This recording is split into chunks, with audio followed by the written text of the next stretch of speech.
Ladies and gentlemen, Hard to Kill episode 115. We have the one and the only Taylor Cavanaugh in us today. Taylor, I appreciate you taking the time, brother. Nick, dude, I appreciate you and everybody watching, man. Cool, cool, cool. So if you're living under a rock, I mean Taylor's been doing the traverse on online with the podcast lately, and he's been promoting his own stuff. Taylor, if you don't mind, could you just tell us how I mean I've been watching everything. I don't want to make this like every other pod for you, but Yeah, how you got into the military, maybe what made you make that step, and what were yeah. you went SEALs first and then French Foreign Legion. What was the traverse through that? Yeah, I'll hit some different angles with you guys for your Cool. viewers and just kind of talk to you kind of about the psychological space I was in, Please. kind of, which we don't ever really get to talk about. It was, man, getting out of college, I was fucking stressed out, right? Because, man, first of all, my college wasn't like some nice, smooth ride. I got kicked out of high school, lost scholarships, went to multiple junior colleges, failed, kicked out, like just barely pieced together a degree by the end of it at University of California, Santa Cruz. Okay. My dad's an injured vet, just from Marine Corps and stuff. So we had some tuition assistance there at a state school. So that's why I ended up going there. And graduated with a degree in politics, but I had been arrested so many times in between this time period, drunk in publics, causing Yep. ruckus, just nothing evil, but a lot of dumb shit. Gotcha. Right. That was the truth. And so, but I was so oblivious and so immature, and my situational awareness was zero of what the administrative hill I was about to have to climb, because I always knew I was going to go in the service. I always knew, young kid, I wanted to be a SEAL, wanted to be a Green Beret or something, right? It just always spoke to me, but I was like, well, I got to go to college. That was just kind of what my mom wanted for me, Gotcha. and I grew up with, it's kind of a single mom, and that was just, my grandfather was a captain in the Navy, was Okay. went to a naval academy and stuff. So I was like, well, maybe I'll be an officer. Huh, laughable now when I look back at that, but it was so I just, getting out, I realized I had a lot of damage control. I had a lot of stuff to clean up, and when I talked to the recruiters, they're like, "Bro, you're on active probation, dude." Like, and I'm like, "Oh, dude, like just like the movies, you just go in there, they stamp it, yeah, you go in." Well, it's not that clean. It's a different military, right? It's not like, What however year many was years that for ago. you, bro? What year when you first It's went in? 2008 when I graduated Same from here. college, and so it was 2000, really 9 and 10. So I went to jail in 2008 to clean up some stuff. I requested, got a lawyer to commute my probation. Did Was given 4 months, but did three up in kind of Bay Area Okay. County. At lockdown facility, 23, no sunlight, nothing for three Ugh. months. And so that was, and you're just in there with a lot of losers, man. And so that Negative was environment. Yeah. negative environment. It wasn't really that bad or anything crazy. I mean, saw some great people painting with shit and coming in Oh, and the fucking. I was worst. doing jail laundry, so I was like, dudes coming in, drunks coming in, have shit in their pants and stuff. I was just like, God damn. You knew you So didn't want to stay there, right? I was like, get me the fuck out. But I was Yeah. actually in a good mood because finally I was clearing it up, And so I walked out of there and went right to the recruiters, and the Marines turned me down for tattoos. The Army turned me down for background, and the Navy was willing to work with me on my stuff. And so this was a time of, when I go back to the psychological space I was in, man, I felt like a loser, right? I was like, dude, I was big man on campus at one time, and now I'm sleeping on my mom's couch riding a bike because I don't have a car, and trying to get in the military, and who knows if that's going to work. Just got out of jail. Maybe I'll make it through MEPS type situation, and that was stressful because it was a lot of strategic answering going on. Like I say, don't lie, but be strategic about what you're Yeah, doing, no shit. because it was just, I was already like, what are they gonna do? Send me in jail? I just got out of jail. So I was just hopeful, really hopeful, and every, if guys who are in that phase right now, and that you might have a lot of I your do. audience who's kind of going into that process and maybe hitting roadblocks. Well, I'll speak to them directly because it's important. It's, don't take no for an answer. The guy at the recruiting office isn't the be all end all. Yeah, exactly. Yeah, He exactly. is just the gatekeeper. So if you get an answer from a recruiter, go to a different town, go to a different place, talk to somebody, keep going. Go with a nice clean sheet of your, so you're not just trying to explain it amorphically, right? A couple of Yeah, lines. yeah. Here's what I'm here. Here's the disposition. I'm cleared up. and keep going to try different branches. Keep putting energy into the system, and that's going to work out better for you. Don't just take it as law.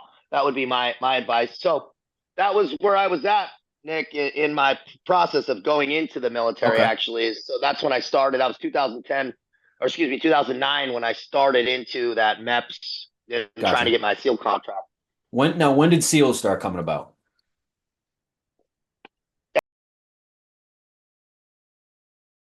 As far as when I was a kid, or like Or actually, just started that young. You wanted to be a SEAL from very, very young age.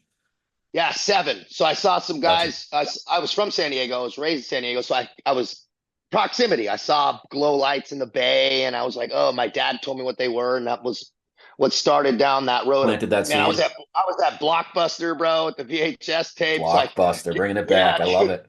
yeah. So I was, into that. Really spoke to me. Not like Rambo shit. I like Rambo, but it wasn't. I just knew the job was Okay. that interesting to me. So I was going in with that focus. That's what I told the recruiter. And he said, good. That's pretty much the only job you can get other than wrestling shit or chipping barnacles because of my background.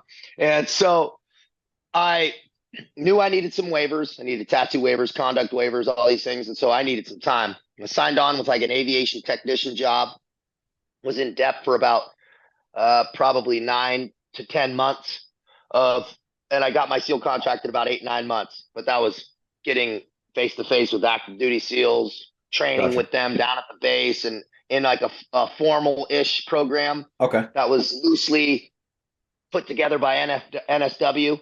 Okay. And so it was guys trying to be SEALs and stuff. And so we were running. I needed to run. I fucking hate running, man. So Dude, I needed to telling. I needed to run, bro. Shit's for the enemy. And so I was just like, I had to lose weight.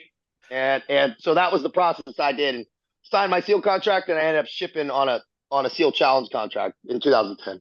Okay.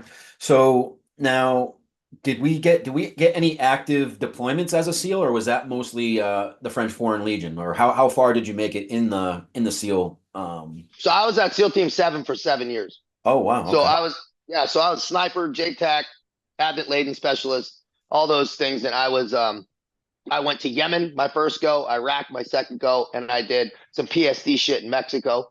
Okay. Which was a near death experience, but I almost drowned out there on a fucking. I heard about that, dude. That's wild. That was Full kit and wild. everything, huh? Yeah, that was just kind of an experience that I'm glad happened on that type of thing where I was still a new guy. Were you and, now? Let me slow you down real quick. Now, a lot of near death situations in the moment, you're not really aware of it, that it's close to that point. Were you cognizant of that point that you might not make it, or was it something afterwards, adrenaline dump? You're like, oh fuck, this is what happened.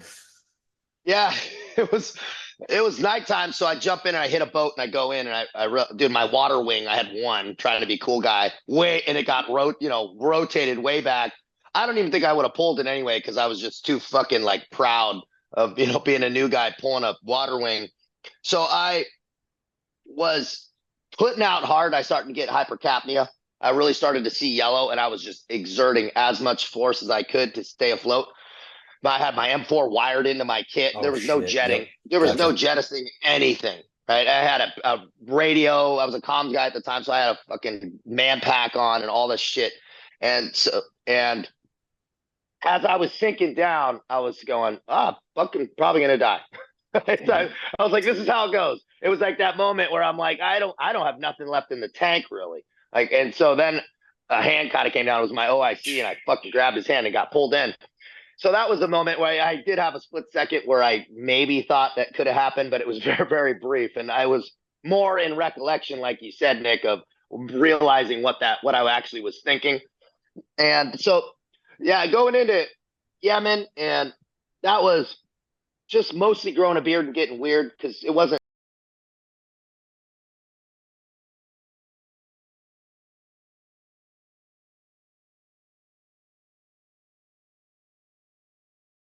It wasn't hot combat or anything like that, but we were off the flagpole. It was a gray insert. So we flew in on, a C-17 and just rode ATVs off the back, essentially. Savage. Love it. And then a SEAL team kind of hooked us up, and it was It was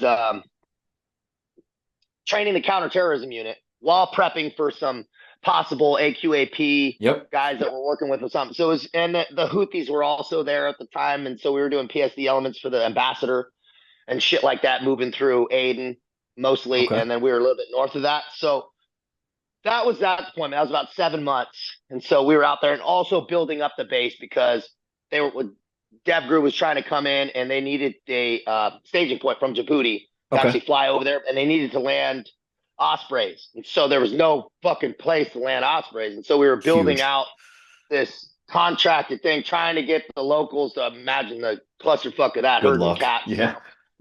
Inshallah, we'll be there at 7. I'm like, no, bro, not inshallah. Like, you're here at 7. Straight up, dude. And so, just building out massive things, gravel, recontracting, HESCOs.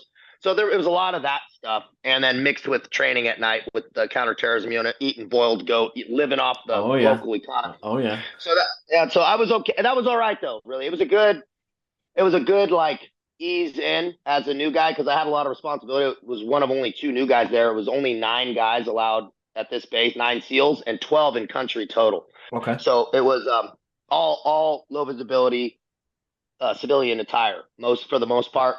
But we were off the grid, so we were just no shirts and sandals for the Love it. most of it. Now, So coming back from that, what did you kind of like your first pump, first dive in as a SEAL?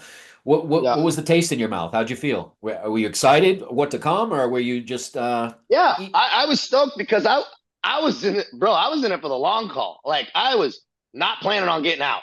So Gotcha. for me, it wasn't like I was like, dude, whatever comes, I was happy it was there, man. And I was just happy to be working, achieving some levels of success, Of early course. promotes, and kind of I was where I wanted to be. And so coming back, moved in downtown, high rise. Right now, I'm living with a couple buddies, and downtown, and the momentum's picking up. Right, that good feeling is picking up. We're partying a little more. We're not new guys, so we're but still working hard, training hard. But the momentum's Enjoying picking up. yourselves as well, of course. Yeah, and so we're going hard in the paint in all directions, and but still being successful, still training, still really doing good on the work side, and but going at the end of that year, so 2014, I got in an altercation in a bar and I hit a guy, I heard about and this. and so that was what really started to cause a little friction. I got an aggravated assault charge with all the civilians getting sued, and Yep, imagine a yep, yep. felony charge, all this stuff's Stacking kind of up. I'm sure that stacked. started bringing stress with it. You know, knowing, especially being in the military, people start giving you that side eye too once you start getting in trouble. I've Yeah, been there. yeah. And a lot of the good guys do it. It was looking back, it was selfish, right? It was me not thinking of the team, me kind of doing it. But it's always the shit you don't see coming. Of course. Right. And so that's always where I implore guys who are active watching this or just going into it, man. Remember, it's always when you think you have all the controls in place. Right? I didn't drive.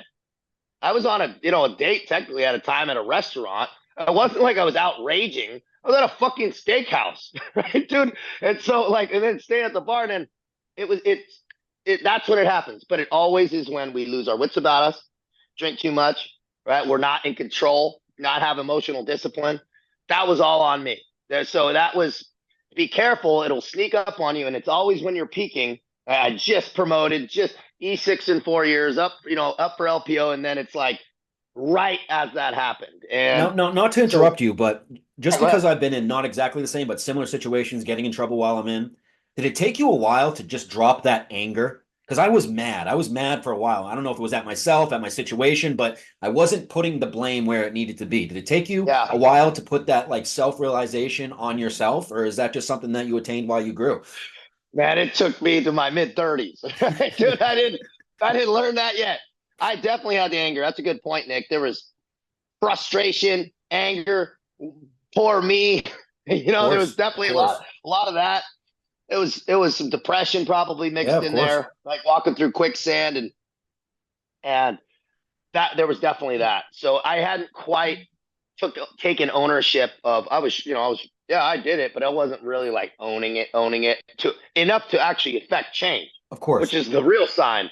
And so I locked it on. I cleaned it up. They give me an opportunity because I was about to go to Iraq. So I go to Iraq on bail, technically, on a, and I still have this I don't think I've ever pending. heard that happen before. It was like, dude, I'm the only one. I think I like slipped through the cracks a little bit because they gave me my top secret security clearance back because it was technically like still impending and Gotcha. and it Guilty was till proven. Yeah. Okay.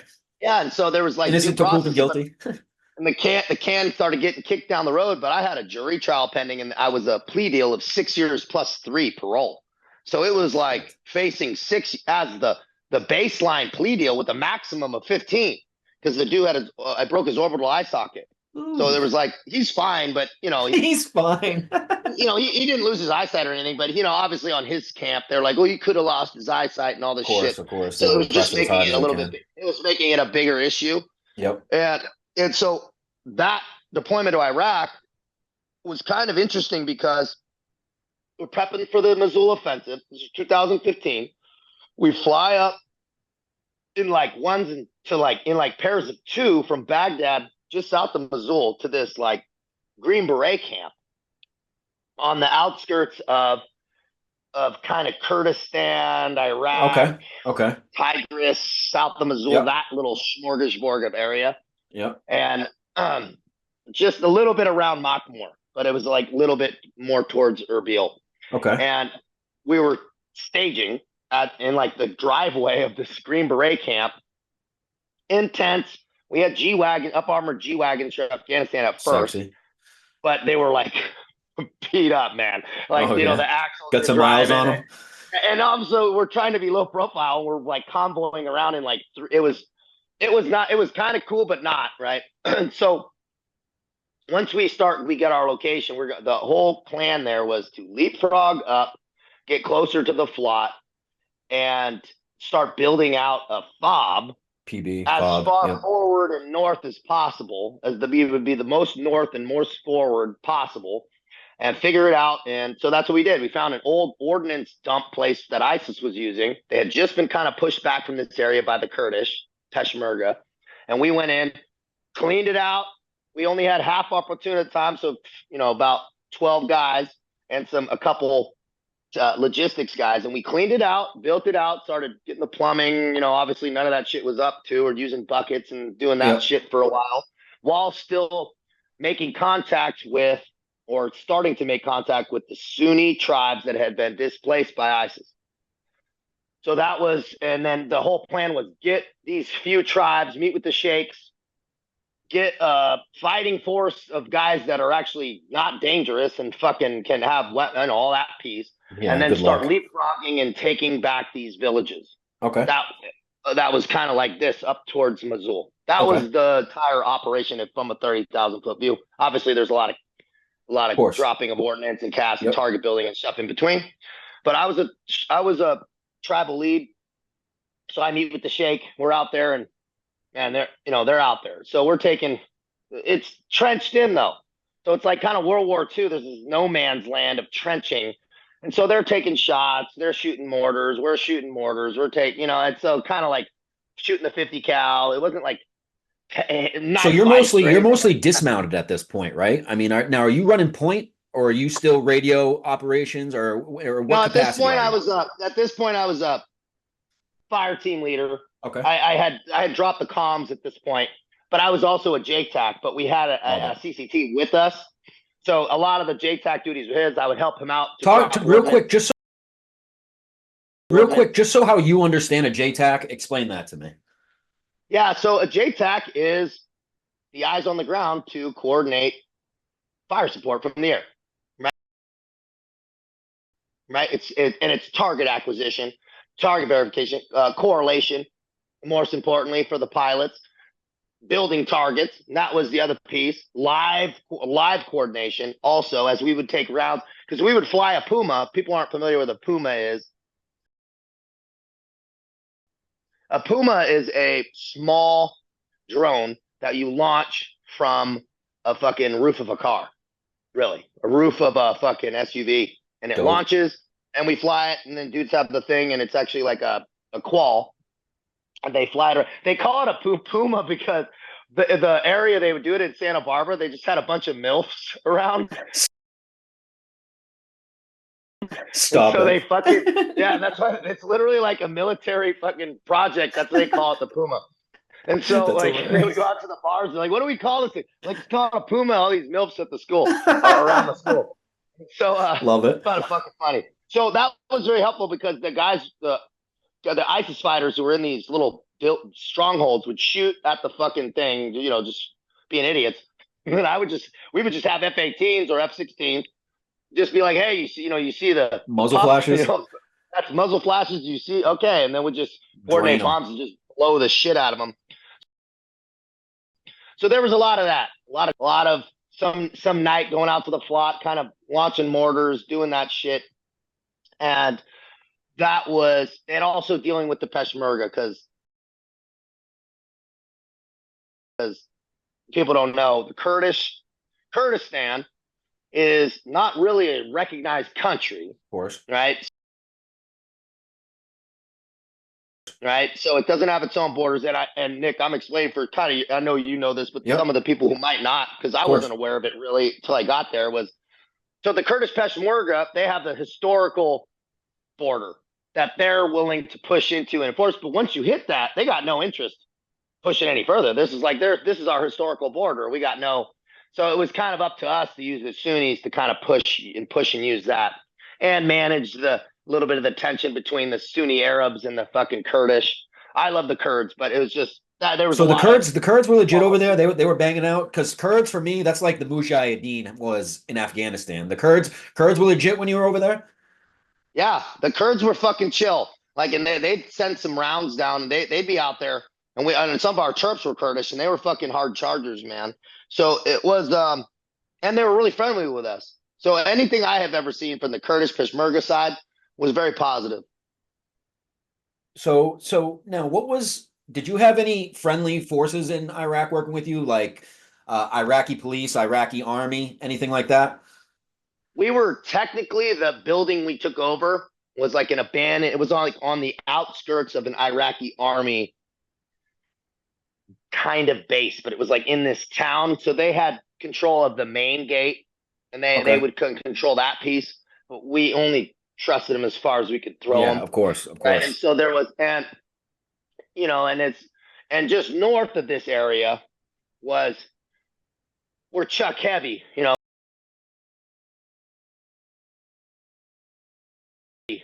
ended up fucking when that whole thing happened just a little bit later, a year Gotcha. later. And so that was that whole fucking thing. And they blasted through and they were using V-bids and then fucking they would use these Mad Max things. So there was a lot of concern because of how close we were and how little the security was. We were the only security at that far end. Damn.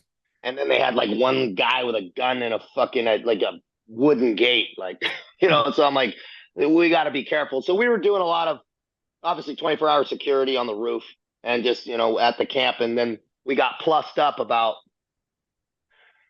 3 months in with the rest of our platoon, Okay. which was nice after we had built it out. So we had our whole platoon there. Then we started to get in some drone pilots and started to get a little bit more robust talk and stuff. So let me slow you down real quick about drones because drones was a little bit after my time. I did most of my pumps 2010, 2011, latter end of 2011.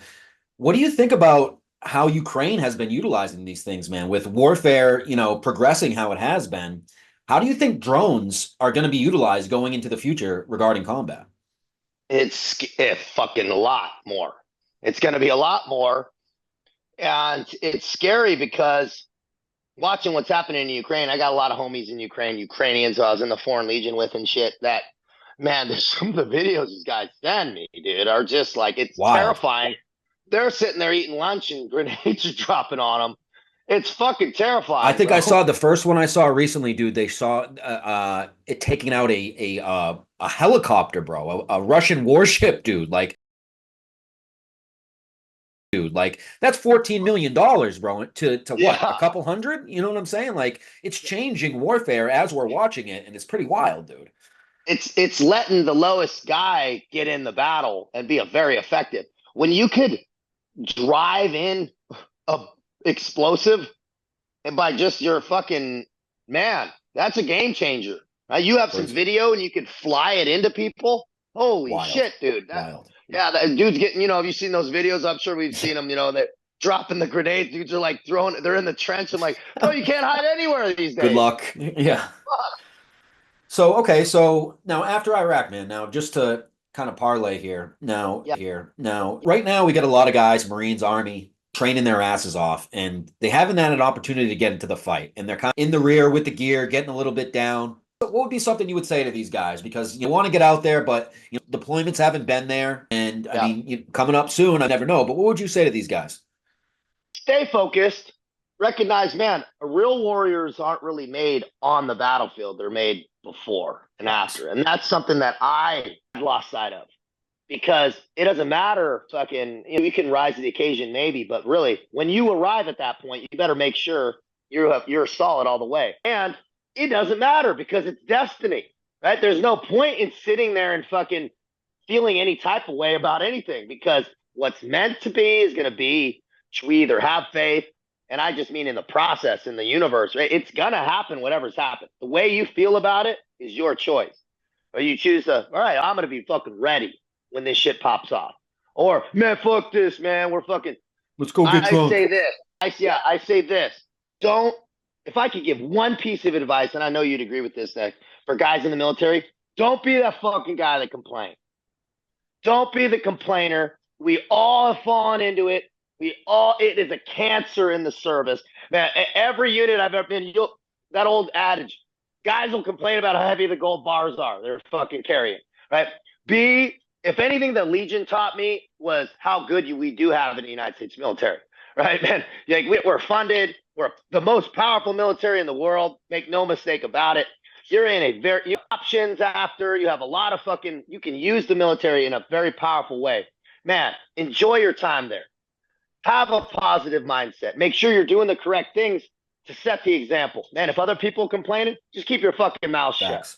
Be that, because we all know, too, it's impressive when we have leaders and stuff, and they're just stoic and fucking all about the business. Everybody admires those guys. So be that fucking guy you admire, that savage. Hey, let's fucking do this. Nah, bro, let's do it. You don't got to be fake or fucking overly cheery, but man, keep your mouth shut at least. Facts. I agree with you. Well said. So let's get into the French Foreign Legion a little bit from the SEALs. Yeah. Now, what's going on? What's going on in your life, brother? What's going on?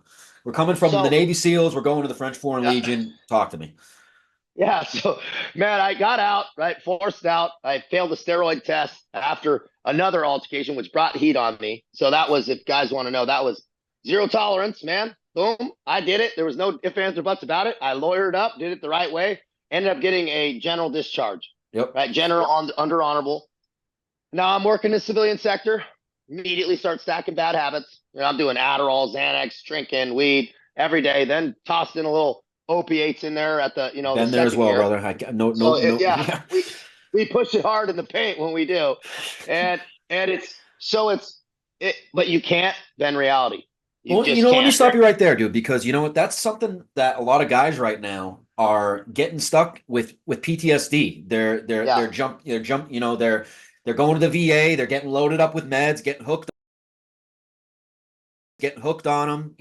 Talk to them real quick, because you've been there, you've came out, you're clearly good now. What's something that you can keep in your head to stay motivated and push through something like that, the dark times? Yeah, I say take that honest inventory of who you want to be. When you visualize who you want to be, do you want to be that guy that needs to take meds? Most of the time, if we're honest, we don't. No. We just don't. So start weaning off. Hey, be decisive, man. Grab your nuts, right? It's not supposed to be comfortable. It's going to hurt, especially if if it's woven into your DNA and your habits, right? It's like, if it's woven in, man, there's going to be a period you're going to be better off for it, right? You're going to be stronger, better. And it's good you went through it, man, because you'll get wise. So I'd say take that honest inventory, be quiet, take some silence, really get honest about who you want to be. And then it doesn't have to be fucking perfect, right? Go, you know what? Set a date. Go, I'm going to be off this shit fucking here. Wean it down. Start saying no to the meds, man, because the shit fucks you up. And who knows about the cocktail of shit they give you? Give you a fucking McDonald's bag packed with meds. Right? It's like, they don't know what it all does when it's mixed together. And I know for sure that I know when I was getting out of and the VA told me, they're like, hey, if you have trouble sleeping, take these. They're like, And I'm like, what are the side effects? They're like, you might have night terrors. Oh. I'm like, night terrors. I'm like, bro, I'm good, dude. Right? I mean, I don't need the option of night Yeah, terrors, all bro. set. And I'm not the don't do meds guy but I think in this capacity, we got to be very careful, especially the type of guy that's watching this, type of guy, people we are, bro. We push it. Facts. A moderation isn't our best Facts. fucking suit. It's just not. So that mixed with medication is not a fucking good mix Facts. because we'll just like Take it to the max. Yep, I it's hear gonna you. keep metering up, right? It just keeps metering up. So that's what I'd say. Slowly dial it, slowly tighten it, improve, improve, improve.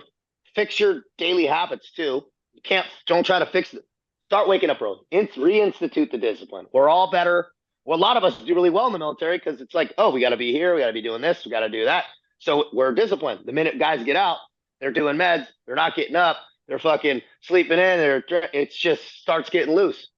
Tighten it Gotcha. back up, Gotcha. and that would be what I would say to guys.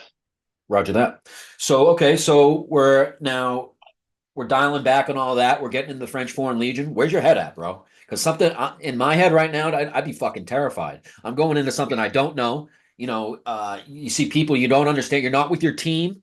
Yeah, There's a lot of variables here. Where you yeah. at? I was at a point of desperation. That was the truth. And so that was what brought me to the point where I was like, I was so uncomfortable, I had to go. Right. I mean, I was homeless living in my truck, thinking about suicide with a sawed off shotgun. And I realized I had no more money, right? No titles, no nothing to point to and lie about anymore about Yeah. Yep. and keep and lie to myself Talking that or real lie to shit. everybody else. Yep. And so it got real. And that's when I said, okay, now let's do some powerful shit. I want to rewrite a story. I want to do something I'm proud about again. And yeah, I'm a little scared. I was fucking concerned about, man, running again. 34. I was worried Yep. about fucking running again, dude. I fucking was worried about, yeah, not knowing the language or how is the hazing gonna be. I was just Yep. fucking over that shit. I was, Yep. Yep. so I had a lot of fear, but I also knew that at least I was gonna write a fucking cool story about it, right, in my Hell own yeah. Hell soul. yeah. And that was a big driver. Okay. Okay. So tell me what it's like, man. I mean, I don't know a lot of people that have been in the French Foreign Legion. What's the Uh, training like, and what was like the mission tempo like? Where are you guys going? What are you guys doing? Not a lot of people yeah, understand that. yeah. It's an interesting heritage. It's about 200 years old. Guys that don't know, it's a foreign fighter unit in France, comprised of almost 100%, 95% foreigners, designed by an old king to get warriors from an old war back onto the battlefield and out of the bars. That was really the truth. Really? And without the political pressure of French people coming back in body bags. So they have cannon fodder that are foreigners, and with the carrot of French citizenship, they serve their time. It's modeled after the old Roman legions, Gotcha. and so that is the how it's formulated. And so that was the history. And so it's a very good example of the political climate because places with civil wars or issues in their country will have an influx of guys into the Gotcha. Legion and Gotcha. stuff like that. So at periods, there's been a ton of Germans. There's a lot of German history in the Foreign Gotcha. Legion. A Okay. lot of this, a lot of that. So getting in there and the selection process is very interesting, very unique in that there's no paperwork. There's no fucking you don't call ahead or nothing.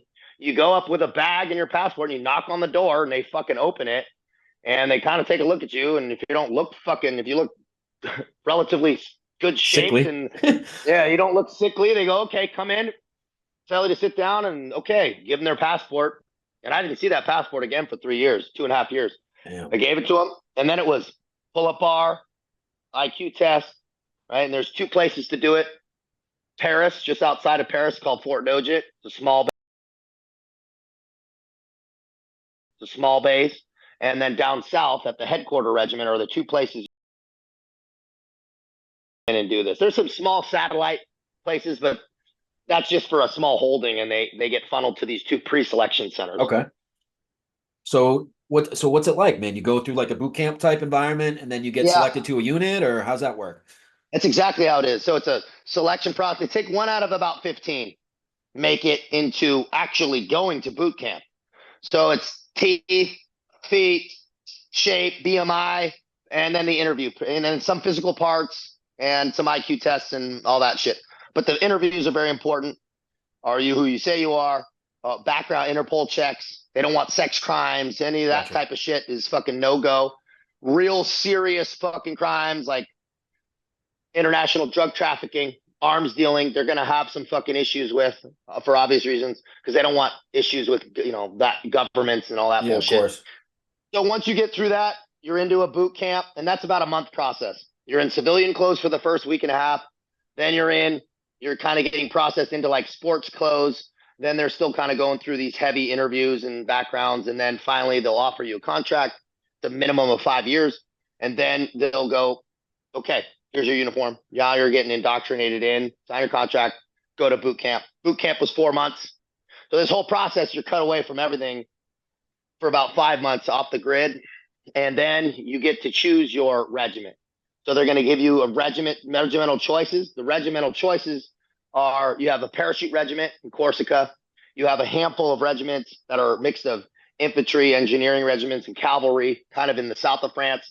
You have the jungle regiment, which is in South America. Oof. And then you have kind of a headquarter regiment that is down on, well, not headquarters, like logistics and training down in kind of an island off of Africa, but that's more for head shed and stuff. Okay. So those are your options.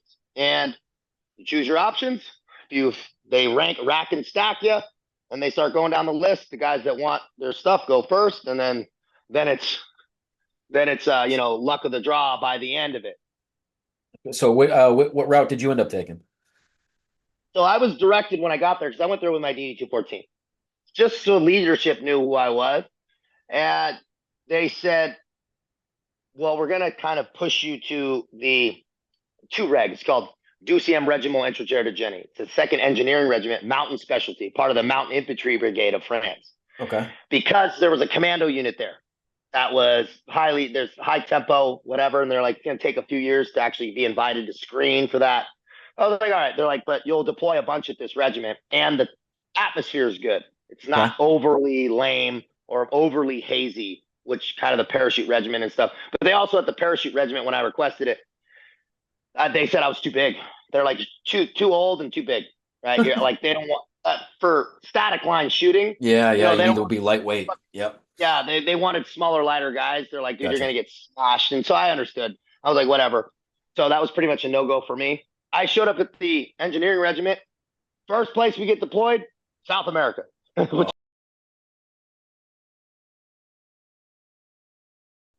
is funny. And so I actually liked it, dude, because really, the jungle, bro. I fucking thrive there. That pace, the slow, methodical pace, the swimming, the heat, I don't mind it at all. Huh. So that was doing interdiction of drug shit and gold mines. So there's a lot of gold mines. Oh, bro, it's like the wild fucking west down there, bro.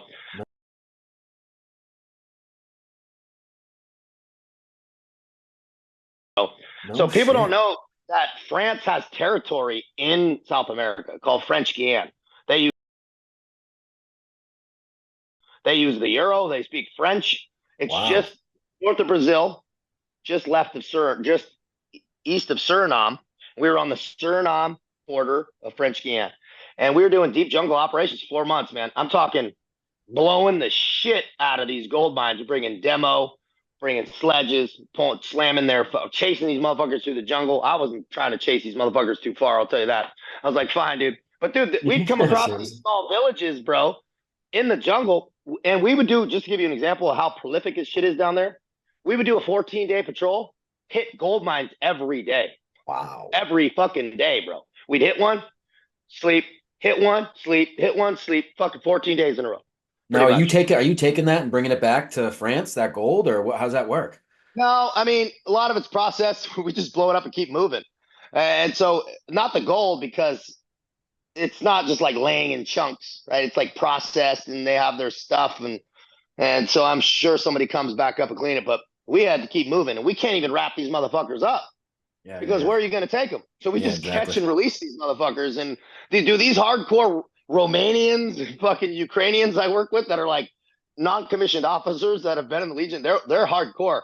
So when they're asking questions and the dudes aren't wanting to answer, they're like, take your fucking shoes off. And they're like, what? They would make these motherfuckers go back into the jungle shoeless, bro. I was like, God damn, dude. They're like, oh, you don't want to tell me? Oh, tu Good. pas connais? Like, you don't know in French? Oh, tu pas connais? Hey, enlève ton fucking shit. And I'm like, oh Oh, shit. savage. And so, So, and then they would build up these big villages, man, like out of wood. Just they would have karaoke fucking places. They would have whorehouses, bro, just in nice. the middle of these fucking things. And I'm like, what do we do? We just burn everything, dude, because it would be scorched earth. So we would just burn all the buildings and then smash all the engines.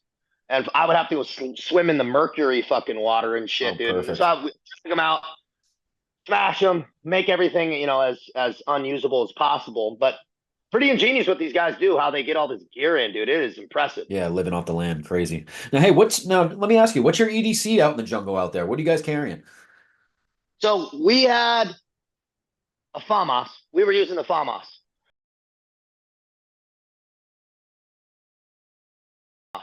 How do you like So those? the FAMAS is a bullpup, right? So it's an interesting. For me, I'm one of those guys that I like pretty much every rifle Yeah, for yeah, the yeah. most part. I like the FAMAS because it's light, right? So we also were using the HK in the Foreign Legion. They were transitioning into the HK 416, Yep. which I like, but it's heavy, Yeah, yeah, right? And yeah. so, and also the inner working pieces, the gas pins, pistons, and all this shit. Uh, it it's just a lot more pieces, especially in the jungle. The Yeah, shit facts. rusts, motherfucker. Yeah, So for the sure. FAMAS, I like the simplicity of the gun, and it's plastic. A fuck ton of it's plastic, so it's light Gotcha. Now, and is a fun? short. They're Yeah, it is. short It is. too. Is I that is like that what is that? Is that a four? What's the farm I shoot? What caliber? Is that five five five five six? six. It's five five Yeah, six. so it's same exact round, 5.56, and so it was pretty damn good. Okay. So now coming back from, let's see, the French Foreign Legion. Now you said like what, 4 months down there? Yeah, about 4 months we were down there, and then we come back. And mind you, while we were down there, it was COVID. Oh, So, Jesus. so what? No, but I Eh. didn't even know, dude. I fucking bro. Everybody down there is fine. They're like, bro. They're like, there's something about COVID going on. I'm like, what? Like, I knew it had kind of been going off a little bit before I got down there, and then apparently, like a bunch of shit, like nobody gave a fuck down there, bro. They didn't give a fuck, Everyone was fine. right? Shocker. Everyone was fine, bro. So, and that was I thought was interesting. And we were going to Cayenne every once in a while. We were at an outpost, but then when we came back, like after a couple months, we got to go to the city a little bit and stuff. So I saw a little bit of it, but it was still pretty loose. So tell me this, man. Like going from the SEALs to the French Foreign Legion and then coming back to the United States with the climate that's been going on. Yeah, What are you thinking, dude? Where's your head at? I mean, you travel like that, it humbles you. You see a lot of people living yeah. off nothing. And then you come back here and people are confused what genders they are. Fucking people don't know whether to wear a mask or not. And the things that people take for granted. I mean, where's your head at? So it was interesting because I call the Foreign Legion the last bastion of anti wokeness. And I heard more racist, brutally racist shit from like officers, like just brutal, man. They don't give a fuck, dude. And Love it. nobody cares. Like, there's no sexual harassment brief in the fucking Foreign Legion, bro. Right? It's men only. They don't. I mean, they're. It is so far removed from that, which is Yep. beautiful. Yep. That's the good side of it. I would also say what was for me, my perspective. I needed it because, man, over there, dude, I was washing my socks in the fucking sink, right, hanging my shit up, and just I got better at with doing with less, Yes. saving money on making like no money. Right? I Yep. just got better at being a fucking smarter man because the shit's stripped away from you. You're simplified. You don't have a fucking car. You're not paying it. You're not making any money. You're just, but still Do you happy. And think I'm like like, stuff like that makes it less stressful? Like when oh, you're dude, I think it made it less stressful, and it also made it better for me coming back and then having those complications stack back on because I just didn't remove what I was. I just do the same didn't shit. exactly, exactly. And so I'm like, if I was good there, I'm just going to keep doing that. I literally have not changed anything in my daily habits, right? I Damn. just like spending patterns. I try to keep Keep it about simple, like stupid, right? keep it, and that's what my has really helped my clarity. Strip it down, right? For guys listening, man, strip it down. Strip down some of the costs. Do you need all the subscriptions? Do you really need fucking Strip down your clothes, man. Get rid of shit. Start fucking Do you need to offing be stuff. flashy? Yeah, exactly. Yeah, strip it all down, bro. It's like I like nice shit, but do you need a bunch of nice shit of the same over, done again and again? No, get your stuff that works. Simplify your wardrobe, your life, your food, and eat canned chicken, bro. I fucking still do. It doesn't change here, So that that was helpful. And then coming back, moving into, we did an anti-terrorism domestic mission, which was interesting in France. A lot of people don't know they use the French Foreign Legion to patrol interior of France. Okay. So we were patrolling on the French Riviera for 2 months. That was kind of cool. They have a pretty big terrorism problem there. And then we ended up deploying with NATO to the Russian border during that whole thing. Not going into Ukraine, but on the enhanced forward presence battle group with the English, Danish, French, and the Estonians. Okay. So now I'm now I have a lot of vets. I have a lot of vets that follow this, bro, and they love. I mean, a lot. We really see what you're doing, and we love the content that you're putting out. Just give me some talk to the vets real quick, dude. Talk to them where their head should be at. We get an election coming up.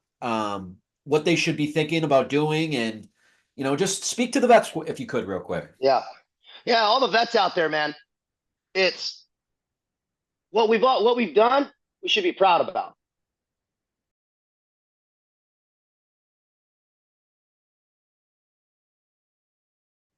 But make sure don't let your past achievements overshadow your future goals. That's a massively important part that I needed to kind of fix because, man, be proud of it. Smile about it, right? Tap into our network. Stay connected. Be social on social media in a positive way, right? We all got to protect each other. Then, man, make sure you're validated and you're proud of yourself off your daily habits. I always preach daily habits. Set your wake up time. We're vets for a reason because we went and we thrived in the military environment. Do that even harder here on the civilian side. We know we're better for it. Facts. Set the wake ups, set the food good, set the training, fucking set your Everything day up like comes a training comes day, with man. it. Yep. Set your the dominoes start to fall. We're more pleasant. Man, it's easier to say no to that drink when you're proud of your fucking worked out and hit your macros that day. Facts. Say, if you want to drink, bro, track them on macros. See how fucking many extra calories it is. Doesn't have to be some deep reason. Do you want abs or do you want the fucking beer, right? And I'm not saying saying be a monk forever either. That's not my message because that's not my lifestyle. I'm saying the habitual shit is what gets us. Facts. It's when we go, I gotta have fucking 5 beers when I come home every day. Yep. No, how about you just fucking drink at the barbecue? Cool, right? It doesn't need to take the daily shit away. Make sure your daily habits are helpful and beneficial for you and your family and your finances. All that's going to benefit. Then that clarity starts to improve. Then once we're all solid, guess what? Now we're a unified line. Right now, guys. Now we can set the example. Yeah, guys are so fractured and hurt. And I was there, dude. I couldn't fucking help anybody because I couldn't even help myself. And so once we're good, guess what? Now we can hold a unified front. Facts. That's real, and that's a powerful front too because it's backed by ability and capability and willingness. It's fucking scary, right? The other side's not going to do it, man. Facts. Let's be quite honest. They don't have the ability. And the reason why we can't is because we're not unified. We're not solid, man to man. That's something that I talk about a lot, man. The veteran community tends to not be unified. And for some reason, the only place you see us is hating in the comments. And it'd be nice to see a unified veteran front. To me, that's what I feel like the United States, even the world needs right now is a strong unified front. And the veterans, I think we're the ones to do it. Bro, if anybody wants to throw some negative shade on a comment, really think why. Really understand why. Like that's that self-awareness, man. True intelligence is awareness. Self-awareness being one of them. Why do I want to hate on this motherfucker? What is it saying about me? So rather than throwing some positivity out there, right? If you don't like what the guy's saying, don't say anything, right? Yeah, but we can hold a unified front or hit the guy in DM and be like, hey, man, I had a question about this thought process, right? Why do we need to air our dirty laundry? If you notice, I don't say fucking negative shit about any of the communities I've ever been in or people I've worked with ever by philosophy. I refuse because it's not for me to say, It right? blows back on Often, us. Yeah, it exactly. blows back on our, and it shits on a community that's Yep. not just about me. So I have a huge problem with that. People doing that, man, hold the line. They say, don't ever believe the myth, but always perpetuate, right? Facts. Don't ever believe, man. Okay, we all know the truth about every community we're from and the weak spots, but nobody else needs to know that. Right. Fucking right. Fucking beat it up, build it up, right? Because Yep. you should be proud too, because that's also Exactly. man, that helps you. So we need to hold a clear goal. That's also another thing, man. Do we want a strong nation with traditional values and Exactly. fucking not all this weird shit that's Right. going on, or don't we? Because if that's really the case, then that's where our fucking attention needs to be focused. Yeah.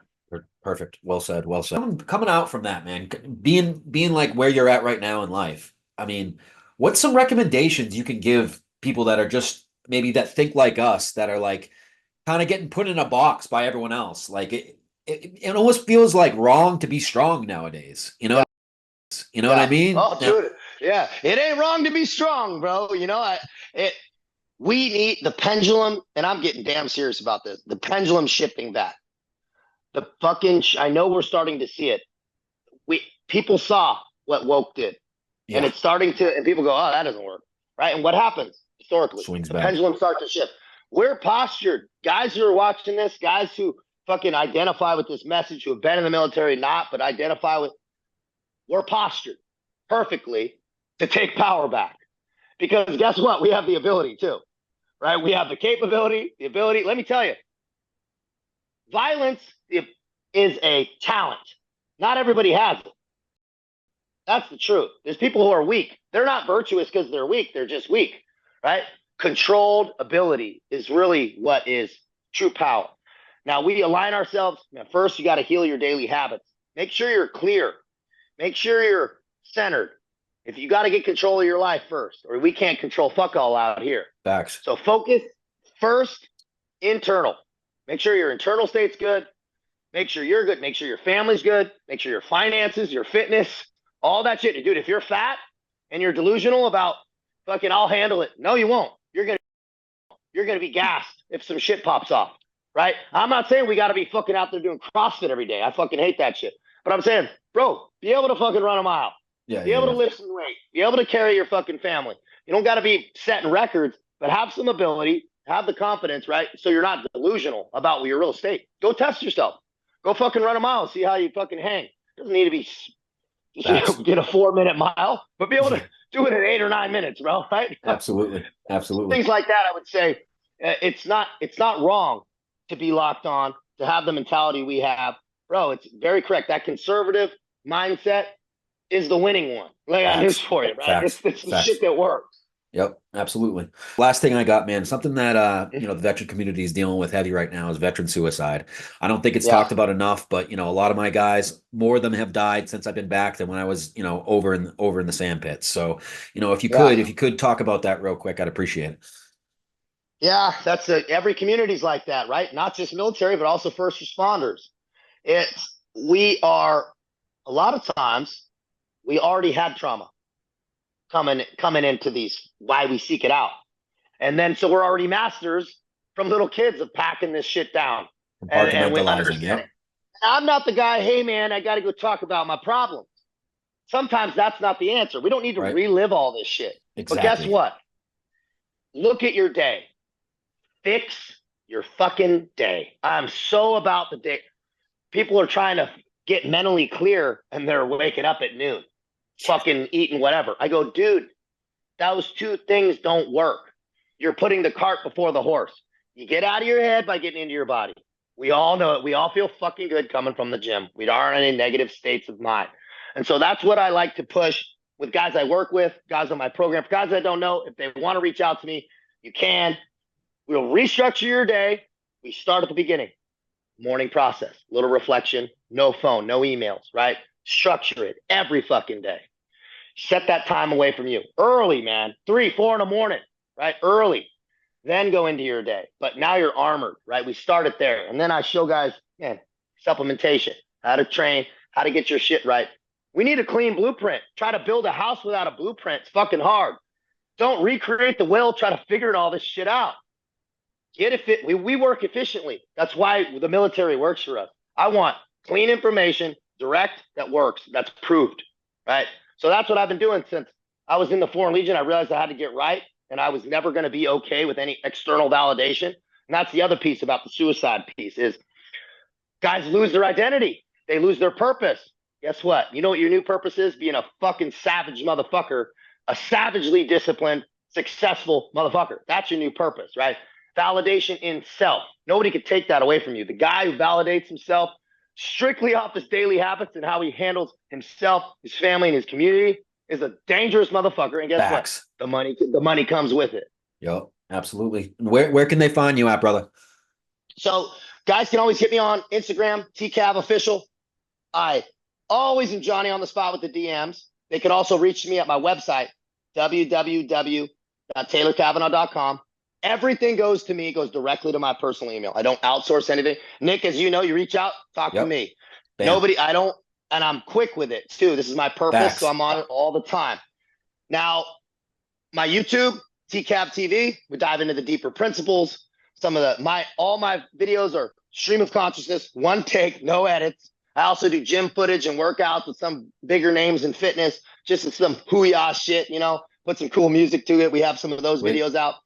Positive shit, man. So love it. Anybody wants to hit me up, you'll reach me. You know how to get me. Cool. Hey, I appreciate the time, brother. Taylor Cavanaugh, episode 114 in the wraps. Appreciate you, bro. Nick, thanks, man. Later, everybody. Kill.